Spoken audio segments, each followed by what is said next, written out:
நேரம் போயிடுவாரு.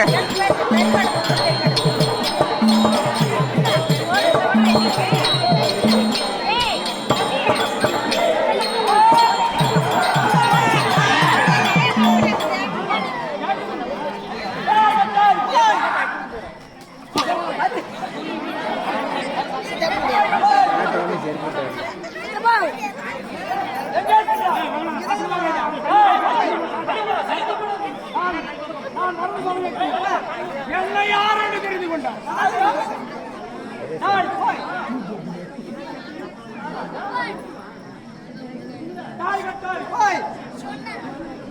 வடதிசையில்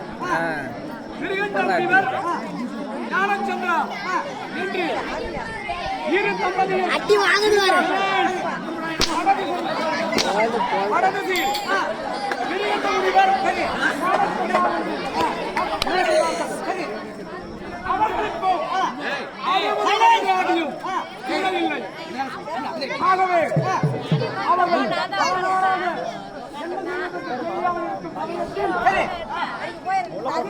அசீராம குரல் அவர்களுக்கு கேட்டது. நீங்கள் சிவபெருமானை மறந்ததின் காரணமாக உங்களுக்கு பிள்ளை இல்லை. ஆகவே சிவபெருமானை வணங்கினால் பிள்ளைகள் கிடைக்கும்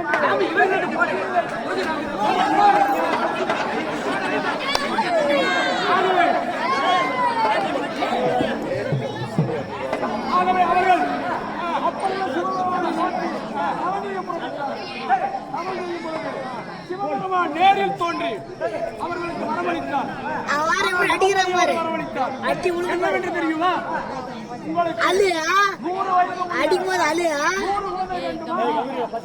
அங்கம் ஈனம் இல்லாமல் சகல சாஸ்திர முறைப்படி 4 வேதம், 6 சாஸ்திரம், 11 புராணம், 64 தத்துவம், 96 ஆகம் என்று சொல்லக்கூடிய நல்ல குழந்தை ஒன்று 16 வயதில் வேண்டுமா என்று கேட்டார்.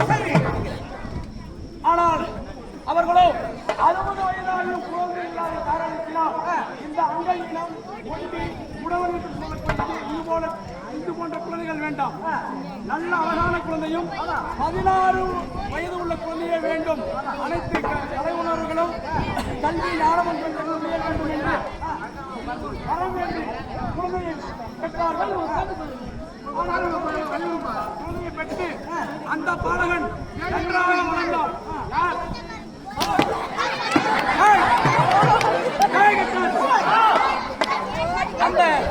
அந்த பாடலை அவர்களால்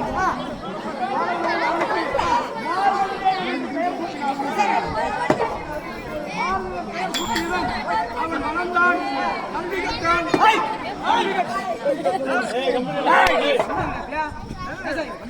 கல்வி கற்கும் நேரத்தில் 5 வயதை கடந்து பாடசாலைக்கு சென்று கல்வி பயிலும் பொழுதே அவனுக்கு கனவில்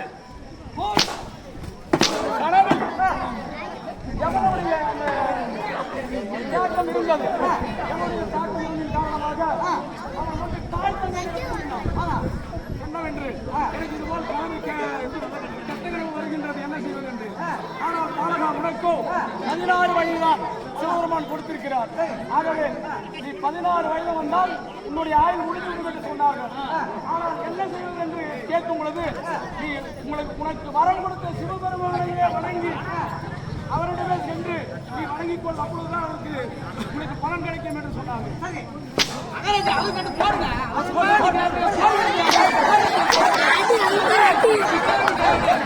அந்த மாதிரி அடியா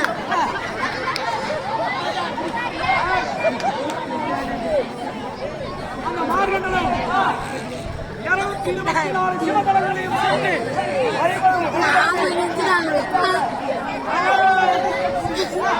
பிள்ளைங்களா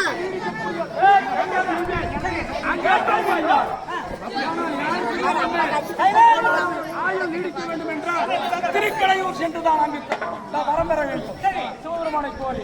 ஆகவே அந்த தளத்தில் மார்கண்டன் சிவபூஜை செய்து கொண்டிருந்தார். ஆனால் யமுனாலத்தில் இருக்கக்கூடிய சித்ராகுப்தன் கணக்கை பார்க்கும் பொழுது இந்த மார்கண்டனுடைய வயது முடிவுக்கு வருகின்றது, 16 வயது முடியும் தருவாயில் இருக்கின்றது. ஆகவே அவர் சென்று என்று தூதர்களை அனுப்பினார். சரி, நம்மளிடம் இருக்கக்கூடிய தூதர்கள் பல இடங்களில் இருக்கின்றன. செங்கை கருங்கன் என்று சொல்லக்கூடிய பல பூதங்களோடு அந்த பூதங்களை அனுப்பி அந்த பூதங்கள் மார்கண்டன் சிவபூஜை செய்யும் இடத்திற்கு சென்று திருக்கடையூர் சென்றார்கள். ஆனால் அவன் சிவபூஜை செய்து கொண்டிருக்கிறான். ஆனால் அவனிடம் நெருங்க முடியவில்லை. அவன் 5 எழுத்து என்று சொல்லக்கூடிய பஞ்சாசனத்தை உபசரித்துக் கொண்டு அங்கே சிவபூஜை செய்திருக்கிறான். அவனை நெருங்கினால் 5 எழுத்து சொன்னாவே எல்லாம் அந்த கணங்கள் அனைவருமே பல கணங்கள் சென்றார்கள். சில கணங்கள் மட்டும்தான் உயிர் தப்பி யமலோகம் சென்றார்கள். அவை அவர்கள் சென்று யமனிடத்தில் சொன்னார்கள். ஆனால் மகாராஜா அங்கு மார்கண்டனார் சிவபூஜை செய்து கொண்டிருக்கிறார். அவனிடம் சென்றால் அக்னி நெருப்பாக எங்கள் மீது ஆகும். ஆனால் யமதர்மனும் அப்படியானால் நானே செல்கிறேன் என்று வரவழைத்து திருவுக்கடாவில் சூளம் ராசம் என்று சொல்லக்கூடிய அவனுடைய ஆயுதத்தால் சென்றார். திருக்கடை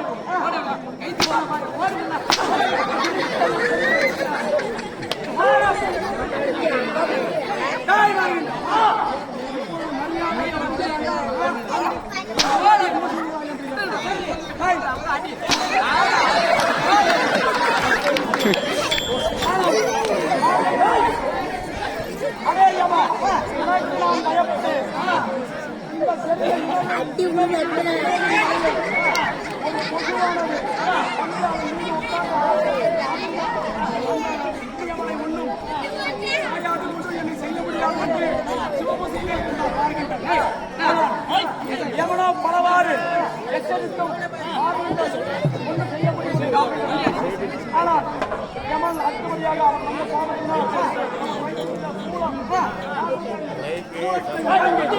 பாசக்கயிறை வீசினான்.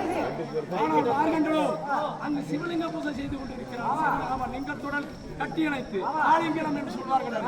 ஆகவே கட்டி அங்கே சிவபூஜை செய்திருக்கும் நேரத்தில் யமனானவன் சூலத்தில் ஓங்கி பாசக்கயிறை வீசி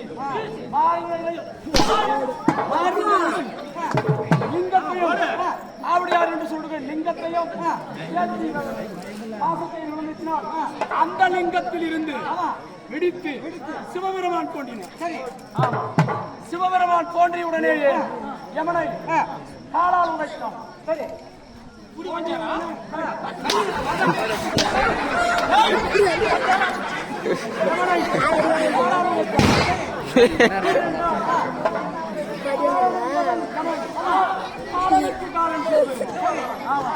ஆனால் வலது காலை உழைத்திருந்தால் எவன் செத்து விட்டு இருப்பான்.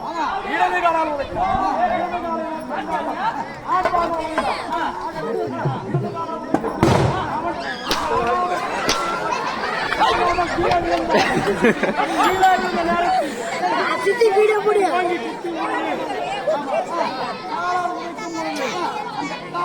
அங்கிருந்து ஒரு பொறி புறப்பட்டது. எங்கு?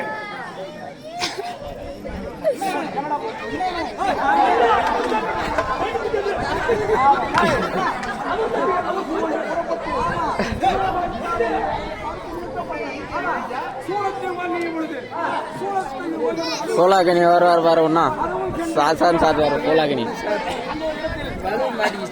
இவரு கொஞ்சம் ஆக்ரோஷம் இல்லை சோலாகனி வரட்டும் பாரு என்ன சாத் சாத்துறாங்க இன்னொருத்தர் வந்தாதான் புல்லு சாத் சாத்துவார் பாரு சோலாகனி வரட்டும் இவரு கொஞ்சம் ஒழுங்கா இதுன்னு இல்லை அன்னைக்கு இந்த பிராக்டிஸ்ல பாக்கணுமே ஒரு பண்ணா பாரு அலறாங்க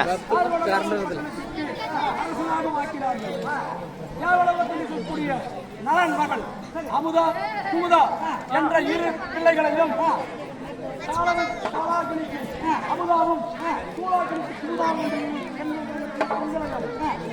திருமணம் செய்து வைத்தார்கள்.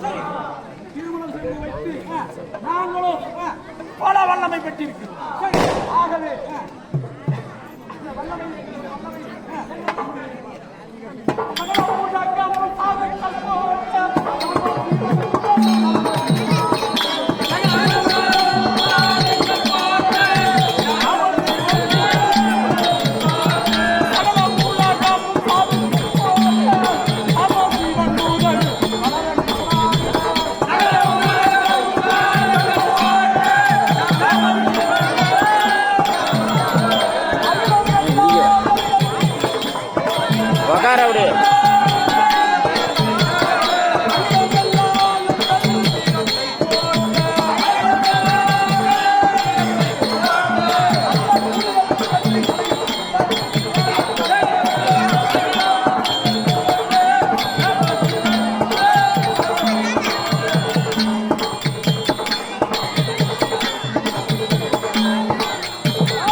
சூரன் என்பதை யாரும்